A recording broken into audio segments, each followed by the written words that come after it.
Hai dan juri, perkenalkan nama lengkap saya Elizabeth Valentina Anbayun. Saya berasal dari SMP Negeri 1 Atap Lamagolo. Saya akan membawakan sebuah cerita rakyat yang berjudul Asal Mula Tanaman Ladang dari Pengorbanan Emah Ini. Konon, pada zaman dahulu, hiduplah 7 orang bersaudara. Mereka tinggal bersama kedua orang tuanya di Pulau Adunara, tepatnya di Lubah Rohura, Adunara Tengah, Flores Timur. Semenjak kecil, mereka ditinggal pergi oleh kedua orang tuanya. Untuk itu, Emah Ini selaku anak satu-satunya perempuan sekaligus si sulung mengasuh adik-adiknya. Ia memilih membujang demi kehidupan adik-adiknya. Hari terus berlalu. Adik-adiknya tumbuh dewasa dan mulai memilih pasangan hidup. Mereka hidup dengan bahagia. Mereka bergantungan hidup pada hasil buruan, buah-buahan, serta lainnya dari hutan. Pada suatu masa, bencana kelaparan melanda Rohura dan sekitarnya. Kemarau panjang membuat hutan tidak lagi menghasilkan makanan. Sungai-sungai menjadi kering. Binatang-binatang hutan menjadi mati kelaparan dan kehausan. Setiap hari, saudara-saudara Emah Ini mengunjungi Emah Ini, saudara sulung, untuk meminta makanan. Penyediaan makanan Emah Ini semakin menipis. Karena itu, pagi-pagi buta, Emah Ini memutuskan meninggalkan rumah, memasuki hutan untuk mencari makanan di dalam hutan. Namun, pencariannya itu sia-sia. Tidak ada satupun yang dapat ia temukan untuk dijadikan bahan makanan. Ia lelah, lapar, dan kehausan. Ia bersandar pada sebuah pohon besar dengan angin sepoi-sepoi membuatnya terlelap. Tiba-tiba terdengarlah gemuruh disertai angin kencang yang membuatnya terbangun. Ia gemetar ketakutan. Ketika hendak melarikan diri meninggalkan tempat itu, tiba-tiba terdengarlah suara itu berseru, "Emah Ini, keluhmu telah kudengarkan. Aku akan membebaskanmu dan saudara-saudaramu dari malapetaka ini." Dengan keberaniannya, Emah Ini bertanya, "Siapakah engkau sebenarnya?" Suara itu menjawab, "Aku adalah suara yang telah engkau dengar." Emah Ini bertanya lagi, "Apa yang harus aku lakukan?" Suara menjawab, "Anakku, kembalilah ke tempat ini besok pagi. Sebelum aku pergi, aku mengingatkan kepadamu, impianmu dan saudara-saudaramu akan tercapai jika engkau penuh dengan keikhlasan." Emah Ini menjawab, "Apapun akan aku lakukan, termasuk mengorbankan nyawaku."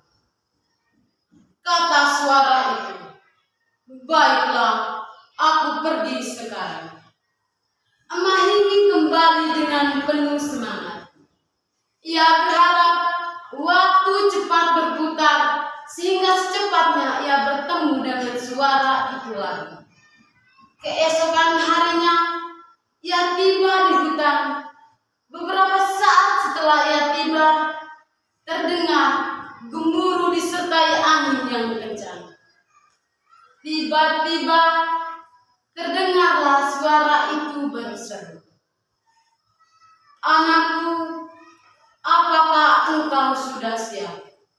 Jawab Mahini, "Sudah kukatakan, apapun akan aku lakukan, termasuk mengorbankan nyawaku."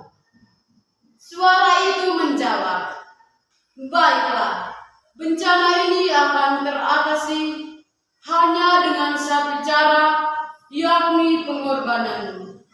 Engkau harus mengorbankan nyawamu." Mahini menjawab, "Aku berjanji, aku rela berkorban." Suara itu menjawab, "Baiklah, aku mengetahui keteguhanmu.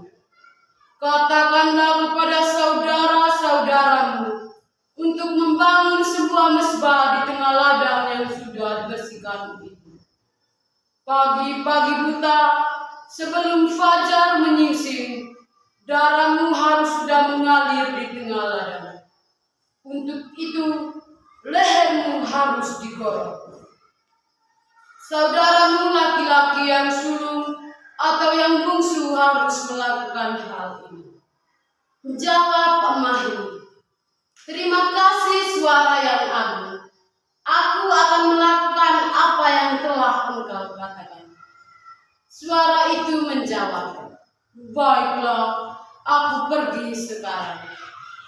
Sekembalinya dari hutan, Mahini memanggil saudara-saudaranya untuk berkumpul menyampaikan pesan itu. Seketika menyampaikannya, saudara-saudaranya tidak mau mengikutinya. Akan tetapi, Mahini terus mendesak dan mendesak. Akhirnya, saudara-saudaranya menurutinya. Mereka semua diliputi penuh kesedihan. Sekembalinya dari situ, mereka ke ladang. Pagi-pagi buta sebelum fajar menyingsing, Mahini dan saudara-saudaranya mengelilingi mezbah. Mahini merebahkan dirinya di atas mezbah. Untuk itu, saudara-saudaranya laki-laki yang sulung tidak bisa melakukan hal itu. Akhirnya, ia memberikan padang kepada saudaranya yang bungsu. Dengan keberaniannya, ia menebas leher Mahini. Darah segarnya mengalir memenuhi sudut-sudut ladang. Setelah peristiwa itu, mereka kembali dan berkumpul di rumah besar penuh dengan kesedihan. Turunlah hujan seperti apa yang disampaikan oleh Mahini. Setelah 7 hari mereka ke ladang, mereka terkejut melihat seisi ladang dipenuhi dengan tumbuh-tumbuhan seperti padi, jagung, jewawut, labu, dan lainnya.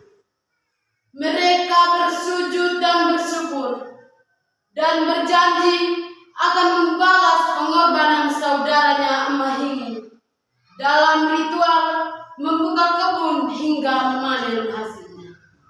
Sekian cerita singkat dari pengorbanan Mahini.